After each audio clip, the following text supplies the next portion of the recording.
Right, let's jump straight into today's explainer. So, picture this. You're an enthusiastic salesperson. You've been prepping for days, and you just delivered an absolutely flawless pitch.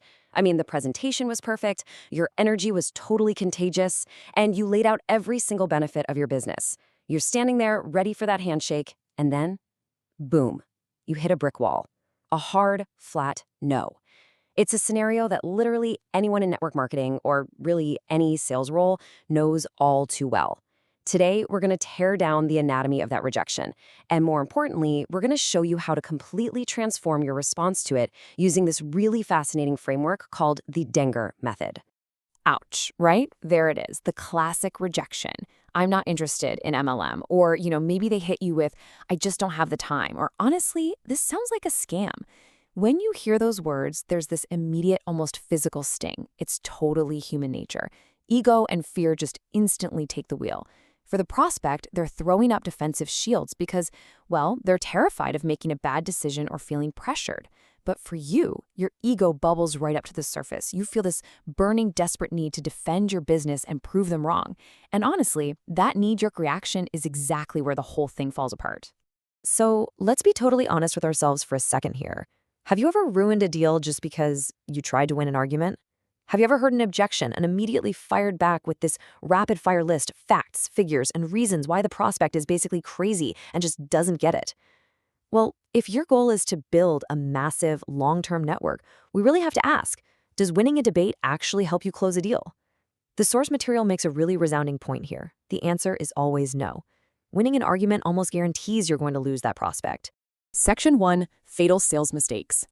Okay, so when faced with that initial no, even the most well-meaning salespeople usually trip right into a bunch of desperate reactions trying to save the deal. And the absolute most common mistake?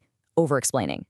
The data points out a really crucial formula to remember. The longer you explain, the more desperate you look. You start word vomiting about how legal the system is, how incredible the products are, how great the CEO is, or even worse, you accidentally attack them by saying, you just don't understand the vision. Now contrast that with a professional reaction. That involves taking a breath, using a literal 3-second pause to get your body language and tone under control, and genuinely seeking to understand why they're hesitating in the first place.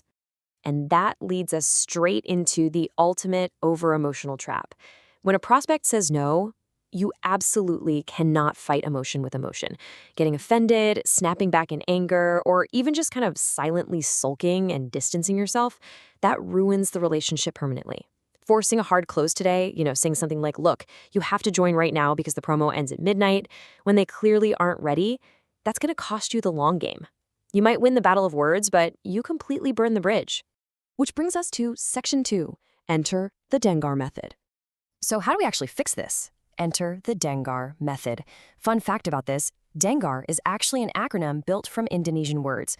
But, beautifully enough, the word DENGAR itself translates to listen in English. And using it requires a huge foundational mindset shift. Take a look at this quote because it captures the absolute golden rule of communication. People want to be understood before they listen to you. If your prospect feels like you're just waiting for your turn to talk, those walls are staying up for sure. You have to validate their reality first before you can ever hope to introduce a new one. All right, here is the framework mapped out. It's 6 sequential steps to seamlessly pivot a harsh rejection into a super constructive conversation. We start with Diam, which means silence, then move to empathier, or empathy, followed by Nggali, which is digging deeper.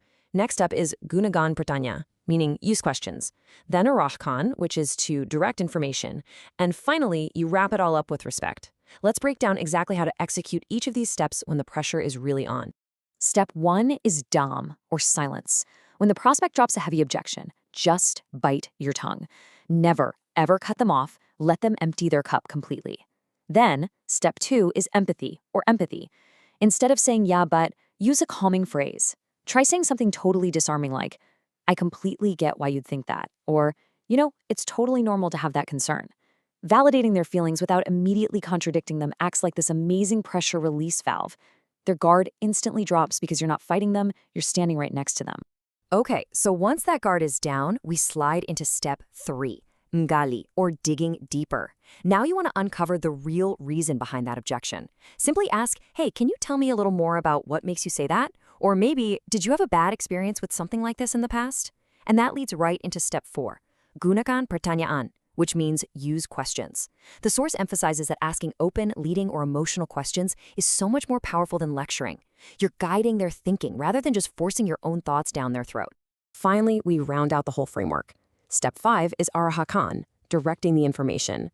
Now that you've listened and asked good questions, you calmly offer a new perspective or a specific fact that directly addresses that real concern they just revealed to you. And step 6, which honestly might be the absolute most crucial part for your long-term success, is respect. If they still aren't ready, you gracefully respect their decision. You just say, hey, if it doesn't fit for you right now, there is absolutely no problem. Let me tell you, that total lack of pressure builds massive trust. Section 3, DENGAR in action. Let's see how our newly equipped salesperson handles a gauntlet of fresh objections in the real world. Say your prospect tells you, I have no capital. Don't start arguing about costs. Instead, ask an agreement-based question like, if there was a way to start gradually without burdening your finances, would you be open to hearing it? I mean, they kind of have to say yes to that, right? If they say, I have no time, you ask, well, what if this can actually run right alongside your main job? And if they fear getting scammed, don't get defensive. Validate them. Say, it's really good to be careful. What specific info do you need to see from me to feel safe? It completely changes the whole dynamic of the conversation. And as you're directing that information back to them, you've got to remember this core rule. Presentation equals storytelling. The source material hits on a really profound point here. People hate being taught, but they absolutely love discovering the answers for themselves. A successful salesperson learns to educate through storytelling and analogies. So instead of just dryly listing out compensation plans, they might compare building a business to planting a tree. They'll share stories and testimonials of other members who were just as skeptical at first. You basically become a storyteller, not a college lecturer. Section 4, the power of follow-up. So you've navigated the objection beautifully, but what if their answer is still just a flat no? Here is the major mindset shift that separates the amateurs from the pros.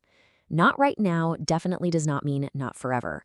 A huge percentage of closed deals actually happen long after that initial pitch and that very first rejection. Life changes, financial situations shift and perspectives evolve over time. If you handled that initial rejection with total respect using the DENGAR method, you've left that door wide open for the future. Think of it this way. If the presentation is the act of planting the seed, the follow-up is the harvest. The source materials suggest that your ideal initial follow-up should happen, actually, scratch that, it needs to happen within a maximum of 48 hours just to keep that momentum alive.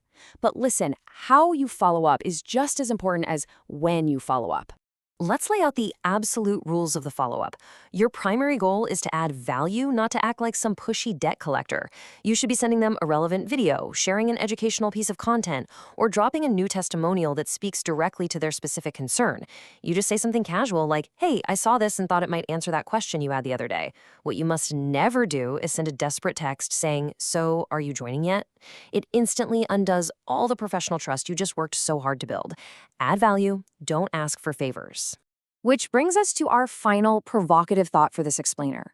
I really want you to ask yourself, do you want to look smart and win a fleeting argument, or do you want to build a massive, wildly successful network? Because the truth is, your prospects are going to forget the exact details of your pitch. They're going to forget all the fancy stats, but they will absolutely never forget how respected, heard, and understood you made them feel when they looked you in the eye and told you no. Master the DENGAR method, master your ego, and watch your biggest rejections turn into your greatest relationships. Thanks so much for joining me on this explainer. I really hope you use this framework in your very next conversation.